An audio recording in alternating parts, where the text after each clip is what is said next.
Even though life is getting objectively better by nearly every conceivable standard, the food that we eat, the way we commute, the way we fulfill our basic necessities and amenities, yet more people are feeling hopeless, feeling depressed, and feeling alone.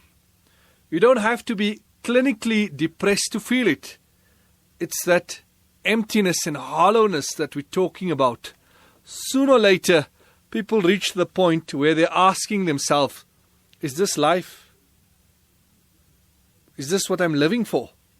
The question is this disappointment justified? And how do we avoid reaching that point? We only live once and have to live our lives in the best possible manner. In the world, there are things that are under our control, and there are those things which are out of our control. And we tend to live under the illusion that we expect everything in our lives to unfold according to our whims and fancies.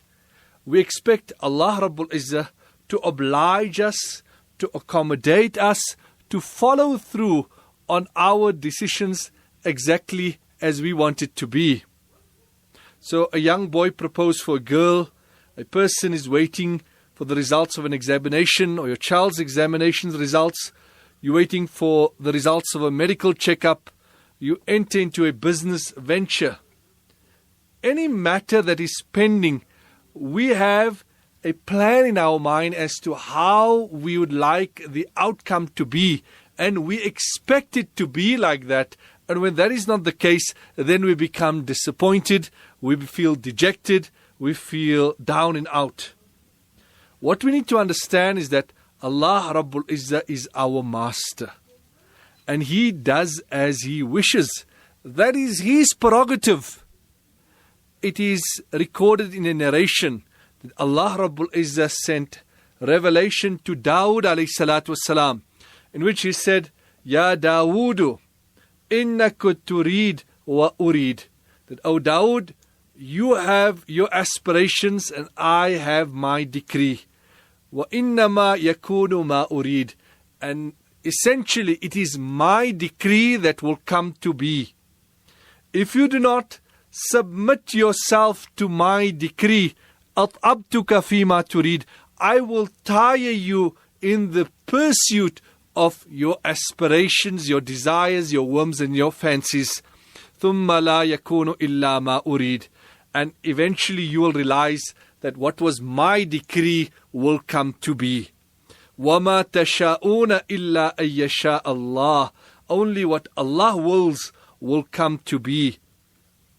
So when things do not unfold as we want them to be, as we hope they would be, according to our perfect plan, when that doesn't happen, then we suffer from anxiety, we suffer from frustration, from depression, from worry. And this is simply because of the fact that we forget that we are the slaves of Allah and that He is not subjected to our desires and our whims. What we need to learn is to hand over our affairs to Allah. If we learn this concept, which in the Arabic language is termed as tafweez, handing over your affairs to Allah, then really that is the cure to all the problems that we have. We'll find a different type of joy and happiness in our lives. We have to clearly understand that we cannot escape the decision of Allah with regards to any matters of our lives. Whatever Allah has decided will happen, no matter how much we wish otherwise. There was once a disciple who spent many years in the company of Sheikh Abdul Qadir Jailani rahimahumullah. And as he was leaving, he asked the Sheikh to give him some advice. And Sheikh Abdul Qadir Jailani rahimahullah said to him that I'm advising you, do not claim divinity and do not claim nubuwah, prophethood. And the disciple was quite astounded and he said that, Sheikh, after all these years in your company, do you really think that I would claim divinity and nubuwah, prophethood?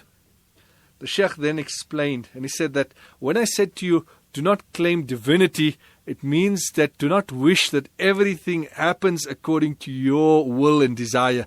If you do so, then you will be claiming divinity, whereas Allah Ta'ala wills what happens and He makes decisions in all matters.